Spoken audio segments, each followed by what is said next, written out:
মথাঝাৰ প্ৰাচীন ঠাইৰ এক অবাৰ্চিন গাঁৱৰ নাম। ঐতিহাসিক কিন্তু পুনৰুজ্জীৱিত এক বসতিৰ স্থল। যদিও চৰকাৰী তথ্যত গাঁওখনৰ নাম চলাৰদল, তথাপি গাঁওবাসীৰ সকলো আৱেগ অনুভূতি মাথো মথাঝাৰ নামটোৰ লগতহে জড়িত। পুৰণি কালত গাঁওখন স্থাপনৰ পূৰ্বে অটব্য ঝাৰণি আছিল আৰু সেই ঝাৰৰ মাজত মঠৰ উৎপত্তি হয় বাবে ঠাইখনক মঠৰ ঝাৰণি বা মঠৰ ঝাৰ আৰু তাৰ অপভ্ৰংশ হৈ পিছলৈ মথাঝাৰৰ ৰূপ লয়। চলাৰদল বা মথাঝাৰ গাঁওখন দৰং জিলাৰ দক্ষিণ-পশ্চিম প্ৰান্তত অৱস্থিত বৃহত্তৰ গৰুখুটি অঞ্চলৰ এক অন্যতম গাঁও। অঞ্চলটোৰ ভিতৰতে দ আৰু প্ৰায় সকলো ক্ষেত্ৰত আজিৰ পৰা কেইবাবছৰমান আগলৈ গাঁওখন পিছপৰা আছিল। ৰাস্তা-ঘাটৰো নাছিল কোনো সুব্যৱস্থা। কিন্তু বৰ্তমান গাঁওবাসীৰ পৰিশ্ৰম, সাধনা আৰু নিৰন্তৰ প্ৰয়াসৰ ফলত অঞ্চলটিৰ উপৰিও জিলাখনৰ ভিতৰতে এক উল্লেখযোগ্য স্থান লাভ কৰিবলৈ সক্ষম হৈছে।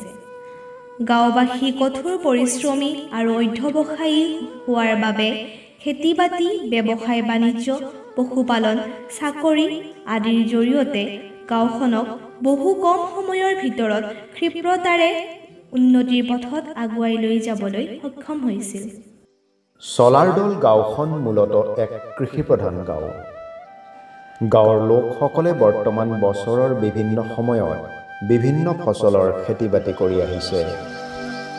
1999 চনৰ আগলৈ গাঁওখনৰ প্ৰধান খেতি আছিল আহু আৰু বাও ধান। লুইতপৰীয়া অতিকৈ দ অঞ্চল হোৱা বাবে বানপানীয়ে গাঁওখনক সকলো দিশৰ পৰা ব্যতিব্যস্ত কৰি তুলিছিল। আহু আৰু বাও ধানৰ খেতিৰ পৰা পোৱা ফচলেৰে বছৰটো খাব নোজুৰিছিল। সময়ে সময়ে বহুতো পৰিয়ালে অনাহাৰে থাকিব লগা হৈছিল। এটা সময়ত গাঁৱৰ মানুহে খেলুক খাই ভোক নিবাৰণ কৰা কথা হয়তো বহুতো মানুহৰ আজিও মনত আছে। বৰ্তমান বৈজ্ঞানিক ভিত্তিত কৰা বড়ো আৰু শালি ধান, সৰিয়হ, মাকৈ, ৰঙালাও, জলকীয়া, শাক-পাচলি ইত্যাদি খেতি-বাতিৰ জৰিয়তে গাঁওখনৰ লোকে আৰ্থিক ক্ষেত্ৰত যথেষ্ট টনকিয়াল হৈছে। খেতি-বাতিৰ উপৰিও গাঁওখনৰ অৰ্থনৈতিক দিশটোক সবল কৰা মাধ্যম হ'ল কাঠ আৰু পকী কামৰ মিস্ত্ৰীসকলৰ হাতৰ কলা। গাঁওখনত অঞ্চলটোৰ ভিতৰতে সৰ্বাধিক কাঠ আৰু পকী কামৰ মিস্ত্ৰী আছে। তদুপৰি বহুতো শিক্ষিত যুৱক গুৱাহাটী মহানগৰীত ব্যক্তিগত খণ্ডৰ কোম্পানীত কাম কৰি নিজৰ লগতে পৰিয়ালৰ আৰ্থিক দিশটোক সচ্ছল কৰি তোলাত সহায়ক হৈছে।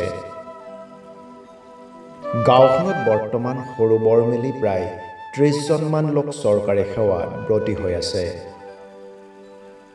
গাঁৱৰ অৰ্থনৈতিক দিশটোক একক মাত্ৰা প্ৰদান কৰা ক্ষুদ্ৰ ব্যৱসায়, পশুপালন, মীন পালন, শিপিনীসকলৰ তাঁতশালৰ কাপোৰ বৈ বিক্ৰী কৰা ইত্যাদিয়ে বিশেষ অৱদান আগবঢ়াই আহিছে।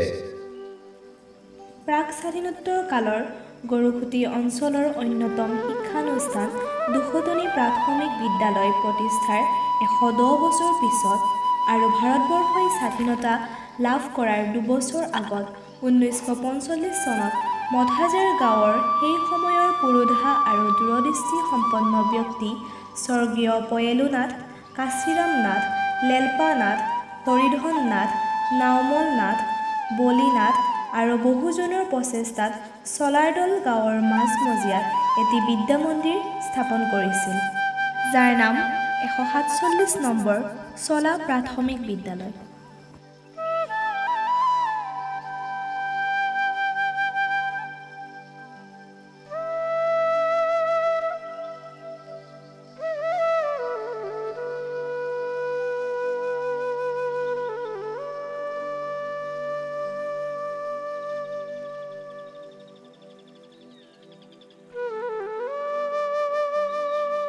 খেৰ বাঁহেৰে নিৰ্মিত প্ৰাক-স্বাধীনোত্তৰ কালৰ বিদ্যালয়খনে আজি 81 বছৰ অতিক্ৰম কৰিলে।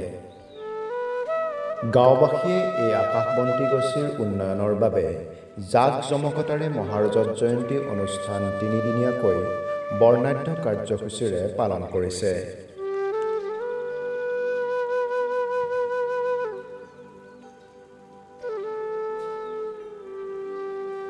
ইয়াৰ লগত সংগতি ৰাখি যোৱা ইংৰাজী 12 ছেপ্টেম্বৰ 2025 তাৰিখে মঠহাজাৰ মঠ মন্দিৰ প্ৰাংগণত লাইখুটা স্থাপন অনুষ্ঠানটি সকলো ৰাইজৰ সহযোগিতাত উলহ মালহেৰে সম্পন্ন কৰা হয়। উক্ত অনুষ্ঠানটিত লাইখুটা স্থাপন কৰে চিপাঝাৰ উচ্চতৰ মাধ্যমিক আৰু বহুমুখী বিদ্যালয়ৰ অৱসৰী ৰাষ্ট্ৰীয় বঁটা প্ৰাপক কৃতি শিক্ষক যশস্বী শিক্ষাবিদ শ্ৰী ৰজনীকান্ত নাথদেৱে। ইয়াৰ উপৰিও সমূহ ৰাইজে সামৰ্থ্য অনুসৰি দান বৰঙণি তোলা, খৰি ফলা, ৰাস্তা ঘাট পৰিষ্কাৰ কৰা, বৰঙণি সংগ্ৰহ কৰা, চৌহদৰ পকীবেৰ নিৰ্মাণ কৰা, আইমাতৃসকলে লাৰু পিঠা বনোৱা, গামোচা বনোৱা আদি কামত আনন্দেৰে অংশগ্ৰহণ কৰে। শৈক্ষিক দিশত গাঁওখন বৰ্তমান যথেষ্ট আগবঢ়া। এই বিদ্যালয়তে অধ্যয়ন কৰি বৰ্তমান বহুতো স্নাতক আৰু স্নাতকোত্তৰ ডিগ্ৰীধাৰী ব্যক্তিৰ লগতে বহুতো ছাত্ৰ ছাত্ৰী মহাবিদ্যালয় আৰু বিশ্ববিদ্যালয়ত অধ্যয়নৰত হৈ আছে। উল্লেখযোগ্য যে বৰ্তমান সময়ত বহুকেইজন ব্যক্তিয়ে প্ৰাথমিক বিদ্যালয়ৰ পৰা আদি কৰি উচ্চতৰ মাধ্যমিক বিদ্যালয় পৰ্যায়ত শিক্ষাদানৰ দৰে মহান কামত বৰ্তি হৈ আছে। মঠহাজাৰ বুলিলে পোনপ্ৰথমে মঠ মন্দিৰৰ কথাই মনলৈ আহে। মঠ মন্দিৰটি মূলতঃ এক প্ৰাচীন শৈৱপীঠ। বহু ইতিহাসবিদে বহুতো তথ্যৰ ওপৰত ভিত্তি কৰি কৈছে যে খ্ৰীষ্টীয় 6ষ্ঠ শতিকাৰ বৰ্মন বংশৰ ৰজাই এই পুণ্যস্থানখনৰ নিৰ্মাণ কৰাইছিল। ৰাজ পৃষ্ঠপোষকতাত মহাদেৱৰ আৰাধনাৰ স্থল হিচাপে নিৰ্মিত মন্দিৰটি মূলতঃ ৰাজমন্দিৰ আছিল আৰু কালক্ৰমত বিদেশী আক্ৰমণ আৰু প্ৰাকৃতিক দুৰ্যোগৰ উপৰ্যুপৰি প্ৰভাৱৰ ফলত ধ্বংসস্তূপত পৰিণত হয় আৰু জাৰণিৰ মাজত বিলুপ্ত হয়। 18 শতিকাৰ শেষ ভাগত দুশটনীয়া ৰাইজৰ সহযোগত জাৰণিৰ মাজত ধ্বংসস্তূপত পৰিণত হোৱা মঠ মন্দিৰৰ বিগ্ৰহটি উদ্ধাৰ হয়।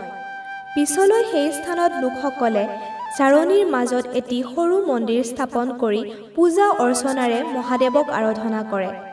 পিছলৈ সেই খেৰ বাঁহেৰে নিৰ্মিত মন্দিৰটি মঠহাজাৰ গাঁওবাসীৰ অশেষ কষ্ট, ত্যাগ আৰু আৰ্থিক অৱদানৰ ফলশ্ৰুতিত বৰ্তমানৰ ৰূপ লয়। চলাৰদল গাঁওখন কৃষ্টি সংস্কৃতিত অত্যন্ত চহকী। তাহানি দিনৰ পৰাই গাঁওখনৰ বিভিন্ন কলা কুশলীয়ে লোককৃষ্টি আৰু সংস্কৃতিসমূহক আগুৱাই লৈ গৈছে। এই ক্ষেত্ৰত উল্লেখনীয় কৃষ্টিসমূহ হৈছে খুলীয়া ভাওনা, নাগাৰা নাম, ওজাপালি, দেউলধনী নৃত্য, আইনাম আৰু দিহানাম, মহৌখুন্দা ইত্যাদি। খুলীয়া ভাওনাই গাঁওখনৰ কৃষ্টি সংস্কৃতিত এক উল্লেখনীয় ভূমিকা পালন কৰি আহিছিল। যদিও বৰ্তমান দলটি পূৰ্ণাংগ পৰ্যায়ত নাই, তথাপি আজিৰ পৰা কেইবছৰমান আগলৈ গাঁওখনৰ লগতে অঞ্চলটিৰ বিভিন্ন অনুষ্ঠানত ভাওনা প্ৰদৰ্শন কৰি আহিছিল। বৰ্তমান অসমৰ জনপ্ৰিয় কৃষ্টি নাগাৰা নামৰ ক্ষেত্ৰখনত গাঁওখনৰ কলা কুশলীসকল অত্যন্ত আগবঢ়া। পুৰুষ আৰু মহিলা উভয় পাঠকৰে নাগাৰা নামৰ বহুকেইটা দল আছে। দীনেশ্বৰ নাথ, হীৰেণ চহৰীয়া আৰু বিনোদ চহৰীয়া পুৰুষ পাঠক, আনহাতে পুতলী দেৱী, ধনশ্ৰী চহৰীয়াকে আদি কৰি আন বহুকেইগৰাকী মহিলা পাঠকৰ নাম উল্লেখযোগ্য। শোকনানী ওজাপালিৰ ক্ষেত্ৰখনতো গাঁওখন এখোপ আগবঢ়া। মা মনসা দেৱীৰ পূজা অৰ্চনাৰ্থে দৰং বিখ্যাত কৃষ্টিৰ মুখ্য কলা কুশলীৰ ভিতৰত হীৰেণ চহৰীয়া আৰু বিপুল নাথদেৱৰ অৱদান অন্যতম। দেওধনী নৃত্যৰ শিল্পীৰ ভিতৰত কবিতা দেৱী, জাগৃতি দেৱী, মৌচুমী দেৱী আৰু জয়শ্ৰী দেৱীৰ লগতে বহু কেইগৰাকী শিল্পীয়ে অৱদান আগবঢ়াই থৈছে। আইনাম আৰু দিহানামৰ কৃষ্টিৰ পথাৰখনত গাঁওখনৰ মহিলাসকল অত্যন্ত আগবঢ়া।